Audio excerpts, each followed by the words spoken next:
Bayangkan seorang gadis desa dari pelosok Jawa Tengah yang bahkan tak tahu cara menyebut Teheran dengan benar. Ia hanya ingin bekerja untuk membiayai adiknya sekolah. Namun siapa sangka, di negeri asing yang dipenuhi bahaya dan ketegangan politik, ia bukan hanya menjadi pembantu, tetapi berubah menjadi prajurit garis depan untuk salah satu negara paling misterius di dunia, Iran.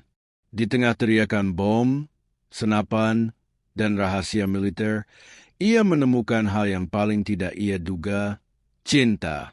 Dan bukan cinta sembarangan, cinta dari seorang pria kaya yang dahulu takkan pernah meliriknya 2 kali.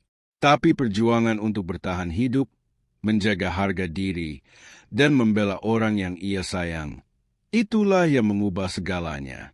Namanya Rini Astuti, gadis berusia 23 tahun dari desa kecil di kaki Gunung Sindoro, Wonosobo. Lulus SMA dengan nilai pas-pasan. Rini mengubur mimpinya jadi guru demi menghidupi keluarga. Ayahnya lumpuh karena stroke, ibunya menjual jamu keliling, dan adik sematawayangnya butuh biaya kuliah. Berbekal tekad dan keberanian, Rini mendaftar jadi tenaga kerja wanita TKW. Tujuannya, Arab Saudi.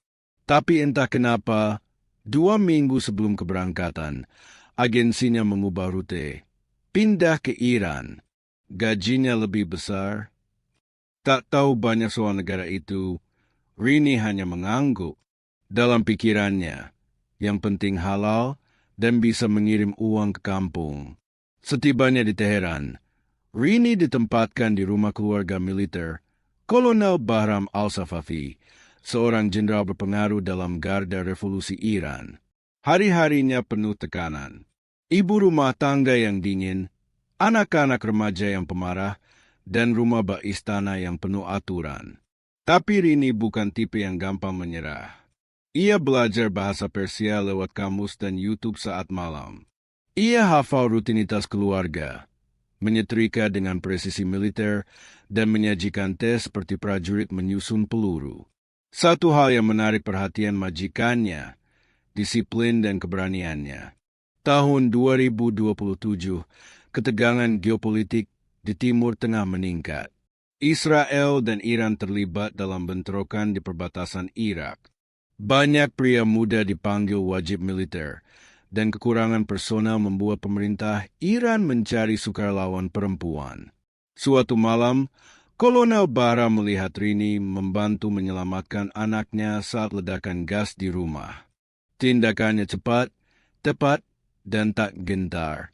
Besok paginya, sang kolonel mengajukan rekomendasi mengejutkan ke atasannya. Gadis Indonesia ini cocok jadi petugas lapangan. Latih dia punya keberanian.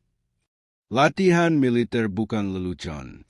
Rini harus bangun pukul 4 pagi, berlari 10 kilometer, belajar bela diri, taktik tempur, dan menggunakan senjata.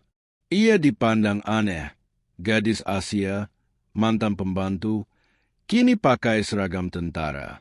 Tapi Rini tak peduli. Di balik wajah mungil dan logat Jawanya, tersembunyi kekuatan tekad baja. Ia lulus pelatihan dengan predikat istimewa.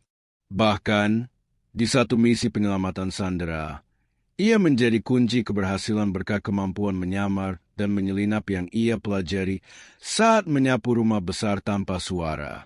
Saat menjadi pengawal dalam sebuah pertemuan rahasia antara pengusaha dan militer, Rini bertemu Amir Reza Farhani, seorang pengusaha minyak kaya raya. Amir awalnya mengira Rini adalah penerjemah. Tapi ketika melihat cara Rini membongkar dan memasang senjata dalam 30 detik, dengan tangan kecilnya yang dulu memeras pel, ia terkesima. Amir mulai tertarik.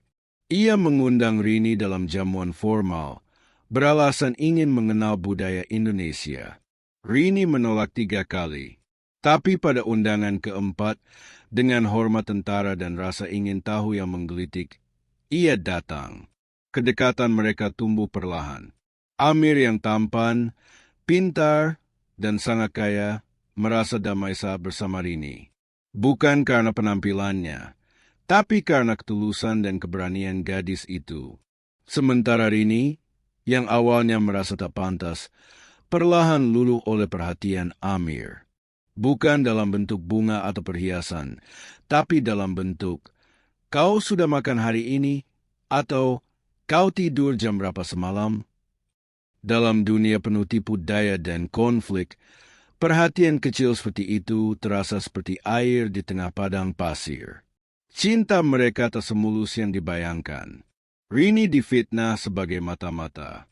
Ia dijebak dalam misi gagal yang menyebabkan 2 tentara luka parah. Ia ditahan, disiksa, dan nyaris dikirim ke penjara rahasia. Tapi Amir menggunakan seluruh pengaruh dan kekayaannya untuk menyelidiki. Ia membongkar rekaman rahasia, menunjukkan bahwa Rini dijebak oleh sesama tentara perempuan yang cemburu. Setelah dibebaskan, Rini hampir menyerah. Cinta ini hanya membuatku hancur, ucapnya. Namun Amir tak mundur. Kau bukan hanya cinta dalam hidupku, Rini. Kau adalah kehormatan. Tahun 2029, dalam sebuah upacara yang mencampur budaya Persia dan Jawa, Rini dinikahkan dengan Amir Reza Farhani. Ia mengenakan kebaya yang dibawa ibunya langsung dari Wonosobo. Dihadiri tokoh militer, pebisnis internasional, dan beberapa TKW yang ia bantu sebelumnya. Pernikahan itu menjadi simbol perubahan zaman. Rini tak lagi dipanggil pembantu atau tentara perempuan.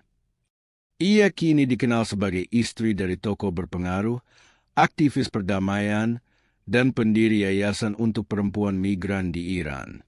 Beberapa tahun setelah menikah, Rini kembali ke Wonosobo, bukan sebagai TKW pulang kampung, tapi sebagai inspirasi.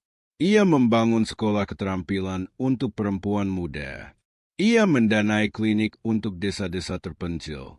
Ia bahkan mengundang suaminya untuk membangun PLTs mini untuk dusun-dusun sekitar pegunungan. Orang-orang desa terperanah. Benarkah dia dulu pembantu? Bukan hanya pembantu, dia pejuang. Rini duduk di beranda rumahnya di Teheran. Kini dengan 2 anak dan suami yang mencintainya sepenuh hati. Ia menatap langit malam. Kalau dulu aku tidak berani mengambil risiko, mungkin aku masih menyapu rumah orang. Ia tersenyum kecil. Tapi Tuhan memang selalu tahu kemana mengarahkan langkah, bahkan dari tempat yang paling rendah ke takdir yang paling tinggi. Perempuan tak dilahirkan untuk menjadi lemah. Ia dilahirkan untuk bertahan, bertempur, dan, kalau Tuhan mengizinkan, menang. Rini Astuti Farhani,